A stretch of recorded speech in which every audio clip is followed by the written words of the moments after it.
Imagine a luxury polar expedition cruise ship, right? Oh, yeah. It's stranded off the coast of Africa.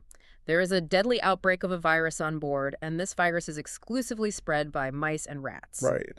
But here is the bizarre, totally terrifying twist. Investigators have swept the vessel, and they confirm there is absolutely not a single rodent on this ship. I mean, it sounds impossible.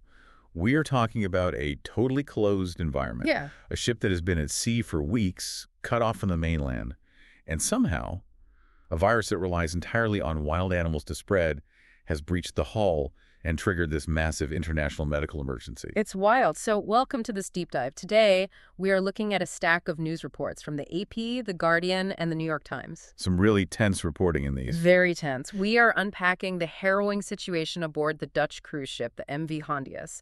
Our mission today is to figure out, how a deadly rodent virus got onto a rat-free ship, why it's causing this massive geopolitical standoff, and what it actually means for the passengers who are trapped on board. And the initial public reaction has obviously been panic. Oh, for sure. Whenever people hear virus on a cruise ship, we all instantly flash back to the early days of COVID-19, right? Exactly. But as we look at the specific biology of this virus, we'll see we are dealing with a very, very different kind of threat. So let's just trace the ship's journey to see if we can solve the mystery of how this even got on board. The MV Hondius departed from Ushuaia, Argentina on April 1st. Okay. This was a 42-night polar expedition. They were heading to Antarctica and the South Atlantic. It carries around 150 passengers and crew. And these are mostly older folks, right? Like 45 to 65 years old. Yeah, exactly. Right. People venturing into some of the most isolated parts of the entire planet. And isolation is the key word here. I mean, expedition ships are built to go where normal infrastructure just doesn't exist. Right. There are no hospitals, no helipads, no quick rescue options if things go wrong out there. Which makes what happened on April 11th a massive crisis. A 70-year-old Dutch passenger dies. And because they are at sea, just navigating ice shelves in the middle of nowhere, the cause of his death is a total mystery. Well, yeah, because the ship's medical bay is basically designed to stabilize a broken leg or give you seasickness pills. Yeah, they don't have a forensics lab. Exactly. They absolutely do not have the lab equipment to identify a rare lethal pathogen. So his body literally has to stay on the ship for nearly 2 weeks. They just keep sailing until they reach this remote British outpost called St. Helena. That was around April 24th or 27th. Okay, so they finally make landfall. Right. And his 69-year-old wife disembarks with his body. She takes a flight to South Africa. But then while she's walking through the Johannesburg airport, she just collapses. Oh, my gosh. And she dies. And when the authorities run tests, they find the culprit.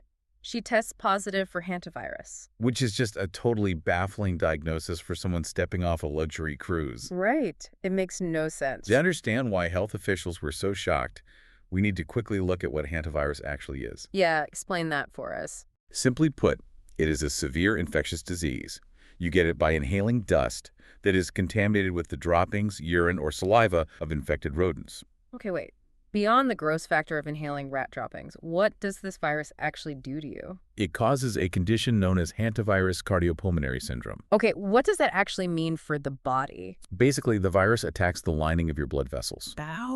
Yeah, so your immune system realizes there's an invader, and it launches this massive, overwhelming counterattack. Like an overreaction. Exactly. And this immune overreaction causes the tiny blood vessels in your lungs to literally start leaking blood plasma. Wait, really? Yeah, your lungs rapidly fill with fluid, making it basically impossible to breathe. It has a fatality rate of up to 40%. 40%? That is terrifying. It's a known killer. For context, actor Gene Hackman's wife, Betsy Arakawa, actually died from it in New Mexico back in 2025. Oh, wow. I remember that. But let me just push back on the timeline here from a layman's perspective. Sure, go ahead. You just said this comes from inhaling dust from wild rat droppings. But they swept the ship. There are no rats. 0 rats. And they had been at sea, surrounded by ice for weeks. So how did this couple catch a wild rodent virus in the middle of the ocean? The aha moment comes from the virus's biological clock. It's all about the incubation period. Okay. When you catch, like, the flu, you show symptoms in a few days.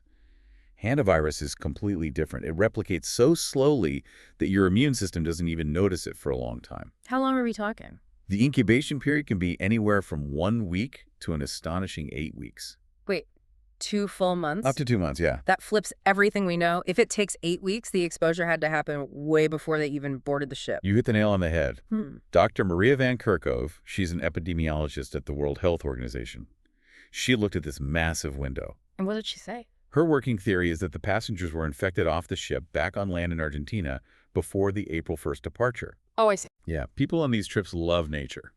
So it's highly likely they were doing something like bird watching in the wild, stepped into a rodent habitat, inhaled the virus, and then just walked onto the cruise feeling totally fine. So it's basically like carrying a ticking time bomb in your luggage. The timer started on land, but the alarm didn't go off until they were deep in the Atlantic. That is a perfect analogy. And it shows a huge flaw in travel safety.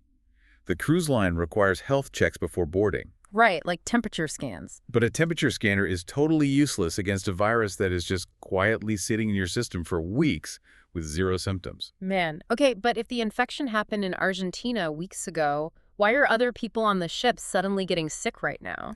That is the big question. Because the toll is rising. 3 people are dead now, including a German woman who died on the ship. Yeah. And there are 5 confirmed cases, plus 3 suspected.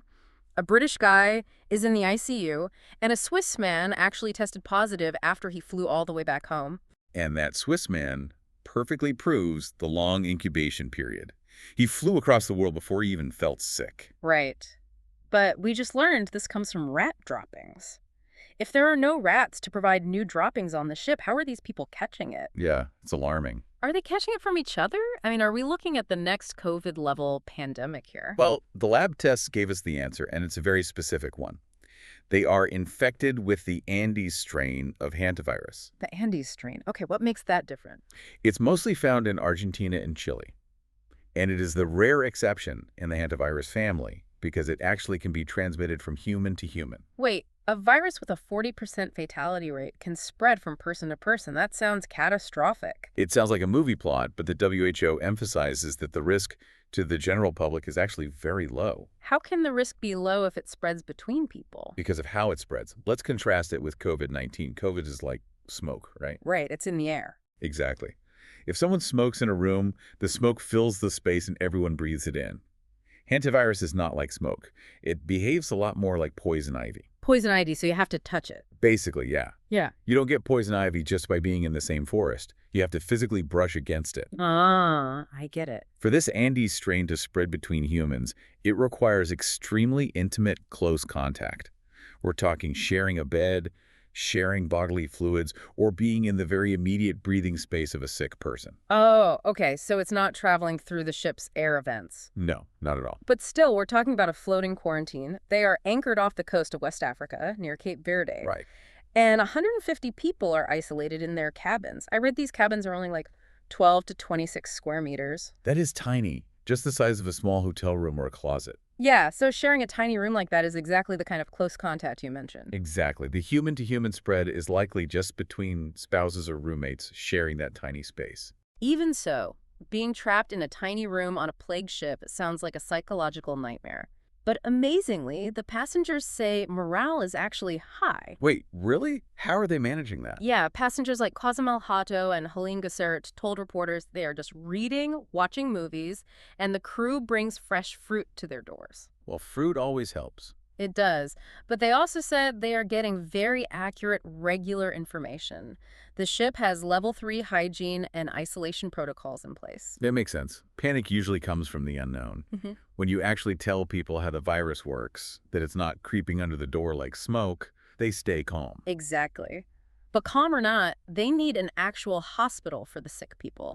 Which brings us to the geopolitical hot potato. Oh, the standoff. Yeah. Cape Verde sent doctors out to the ship in full hazmat suits, but they completely refused to let any passengers come ashore. From a public health view, you can understand why. Cape Verde is a small island. Yeah, they don't have massive hospitals. Right. Treating this syndrome takes highly specialized ICU rooms.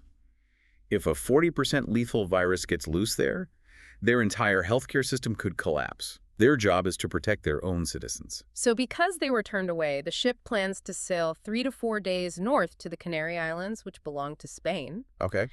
And the Spanish national government in Madrid says, yes, we have a moral and legal obligation to take them in. The WHO and the EU totally back Spain on this. Which aligns with international maritime law. You don't just abandon a ship in distress. Right.